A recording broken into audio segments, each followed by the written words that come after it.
malawak na newsroom sa buong Pilipinas. Ito ang Radyo Pilipinas News Update. Philippine Standard Time, 3:58 p.m. Maupay nga kulop sa iyong tanan as shiny ang mga balita yan na nga oras. Local Price Coordinating Council sa siyudad San Calbayog utro nga nagmeeting para pagproteher sa mga konsumidores sa epekto sa weight limit sa San Juanico Bridge. Ngan presyo sa imported nga bugas sa merkado sa Calbayog, nagpapabilin nga horohitaas ngan Mayor Raymond Uy nagmando sa hugot nga pagpatuman sa maximum suggested retail price. Detalye aade sa Akon Report. Radyo Pilipinas. Pilipinas Report.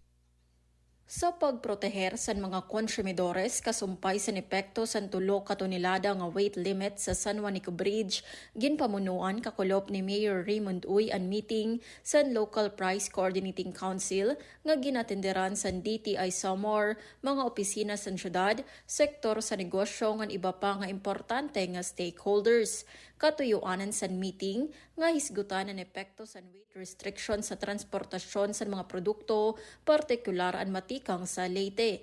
Gintukib liwat ang panginahanglan sa kooperasyon agud mamintinar ang supply sa merkado ngan mapanalipdan ang interes sa publiko. Sa interview sa Radyo Pilipinas Calbayog kan Vicente Candido, Supervising Trade and Industry Development Specialist sa DTI Samar, iya ginpahayag nga usa sa mga problema nga ginkabaraka sa mga wholesaler ngan retailers sa karne mawan pagkaatrasado sa delivery tungod sa mga truck nga naapektuhan sa halabang linya sa mga port.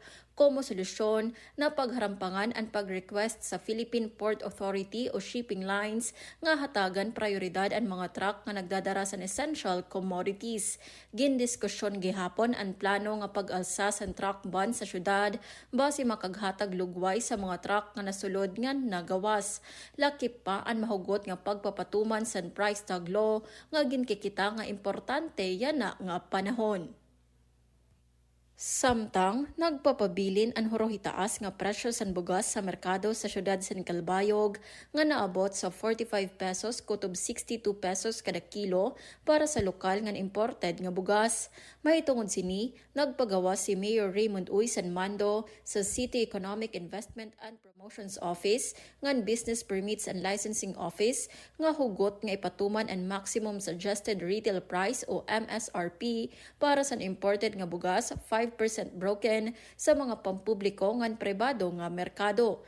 Subay ini sa abiso nga iginpagawas sa Department of the Interior and Local Government o DILG nga nagmamando sa nga tanan nga lokal nga gobyerno nga ipatuman ang Department of Agriculture Administrative Circular No. 5 Series of 2025 nga nagtutudlok sa MSRP nga 49.50 pesos kada kilo. Katuyuanan san inisyatibo nga proteheran ang mga konsumidor pinaagi san patas nga presyo ngan pagmentenar san operasyon og viability san importer og retailers san bugas.